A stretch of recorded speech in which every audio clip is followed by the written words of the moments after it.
भाइयों और बहनों, कल मैंने आपसे एग्रीकल्चरल प्रोडक्ट मार्केटिंग कमेटी के बारे में बात किया था, जहां सरकार इसके बारे में जो नया विधेयक लेके आई है वो 20 सितंबर को पास हो चुका है। हमारे कुछ दोस्तों ने मुझे कॉल किया और कहने लगे कांग्रेस समेत कई पार्टियां इसका विरोध कर रही हैं। मैंने उनसे सिर्फ इतनी ही बात कही, अगर कांग्रेस समेत कई पार्टियां विरोध कर रही हैं तो आप जाकर देख सकते हैं 2012 में कांग्रेस के ही वरिष्ठ नेता कपिल सिब्बल जी ने इसके बारे में क्या कहा है। इस विधेयक को संशोधित करने के लिए ढेर सारी उन्होंने अपनी बात रखी थी, जिसमें उन्होंने यहां तक कहा था कि किसानों को केवल अपनी लागत का 17 से 18% ही मिल पाता है, बाकी सारा पैसा बिचौलिए खा जाते हैं किसी न किसी कारण से। उसी तरह से इसी तरह की कुछ बात अजय माकन जी ने राहुल गांधी के साथ फरवरी 2013 में बात कही थी इसको संशोधन करने के लिए। और तो और 2019 के लोकसभा चुनाव में कांग्रेस के घोषणा पत्र में इस बात का उल्लेख आता है कि अगर वो सत्ता में आते हैं तो इस कानून को संशोधित करके किसानों का ध्यान रखा जाएगा। ये बात हो गई कांग्रेस की। अब आते हैं मेरे कुछ और मित्र मुझे व्हाट्सएप पे और मुझे पर्सनली कॉल करके बोलने लगे कि मोदी सरकार ने इस काम को जो संशोधन किया है इस बिल में, उसका मुख्य उद्देश्य उद्योगपतियों को फायदा पहुंचाना है। उद्योगपति अभी सीधे किसानों से माल खरीद लेंगे और बाजार में कमी क्रिएट हो जाएगी। मैं उन सभी महानुभावों से कहना चाहता हूं, उद्योगपति अभी भी खरीद सकते हैं। वो पहली परिस्थिति में भी खरीद सकते थे, आज भी बदली हुई परिस्थितियों में भी खरीद सकते हैं। उनके सामने कोई चुनौती नहीं है। वो फूड कॉर्पोरेशन ऑफ इंडिया से सीधे पूरा सामान खरीद सकते हैं। अब आते हैं दूसरी बात पर। मेरे एक मित्र मुझसे कहने लगे कि बीच के जो रिटेलर्स हैं, जो बड़ी बड़ी रिटेलिंग कंपनीज हैं, वो भी किसानों को बहुत ज़्यादा तंग करती हैं, उनको दाम कम देती हैं, उनको पैसे के लिए दौड़ाती हैं, उनको परेशान करती हैं।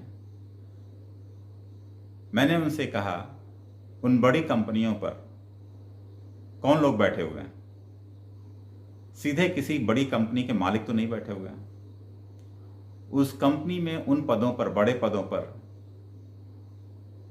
ऑफिशियल हों या सुपरवाइजर हों या मैनेजर हों, जो भी होंगे वो हमारे और आपके जैसे लोग बैठे हुए हैं। तो हमारे और आपके जैसे लोग ही किसानों का शोषण कर रहे हैं वहां। अगर कर रहे हैं तो हमें अपने आप को सुधारना पड़ेगा।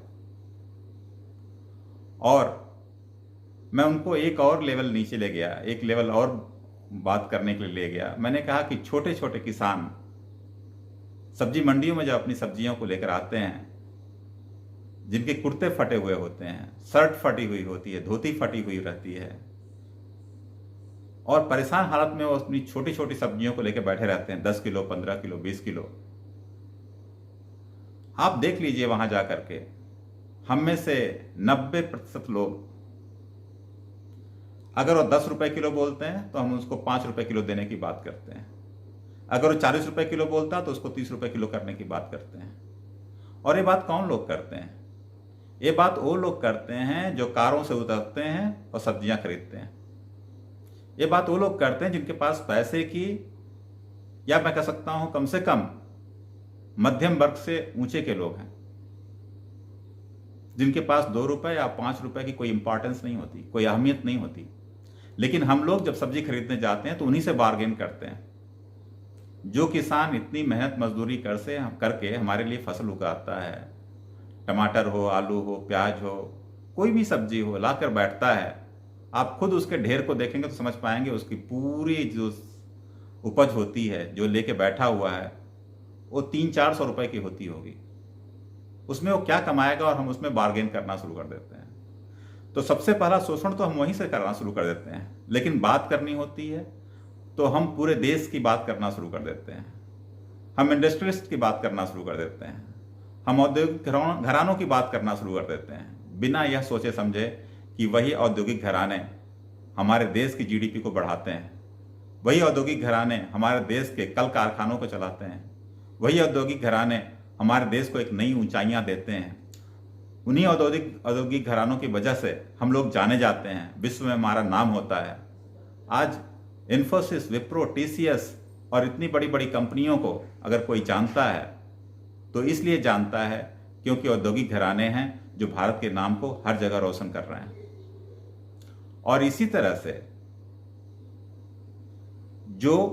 जब हम इन पर आरोप लगाते हैं तो हम अपनी तरफ नहीं देखते हैं कि इन लोगों ने जितना बड़ा काम देश के लिए किया है, कम से कम हम एक बहुत छोटा सा काम कर सकते हैं। जब हम किसानों को अपनी सब्जियों को बेचते हुए, अपने छोटे उत्पादों को बेचते हुए तो सड़क पे देखते हैं तो कम से कम उनके साथ ऐसी बात ना करें, ऐसा काम ना करें जिससे उनके जो भी 5-10 रुपए बचते हों वो ना बचें। मैं सभी लोगों से अनुरोध करना चाहूँगा, हम जब भी सब्जी मंडी में जाते हैं या जहाँ भी जाते हैं, इस वीडियो को जो लोग भी देख रहे हैं, मेरा उनसे यह अनुरोध रहेगा कि कम से कम हम जब हर चीज़ का विरोध करते हैं और हर चीज़ के लिए शासन को जिम्मेदार ठहराते हैं, मेरा अनुरोध यही रहेगा कि जब हम सब्जियां खरीदने जाते हैं और जब हम किसानों से बात करते हैं, कभी भी उनसे निगोशिएट ना करें। वो जो भी प्राइस बोल रहे हैं नॉर्मली वो मार्केट से कम ही होता है और हमें सहर्ष उनको देना चाहिए। अल्टीमेटली वो भी हमारे ऊपर डिपेंडेंट हैं। ऐसा करके हम किसानों की, समाज की और देश की एक बहुत बड़ी सेवा कर रहे होंगे। दोस्तों, इस तरह से ही हम अपने देश के साथ जुड़ करके, मिल करके देश को आगे बढ़ा सकते हैं। अगर ये वीडियो आपको अच्छा लगा हो तो इसको लाइक करें, शेयर करें और सब्सक्राइब करें। धन्यवाद। जय हिंद।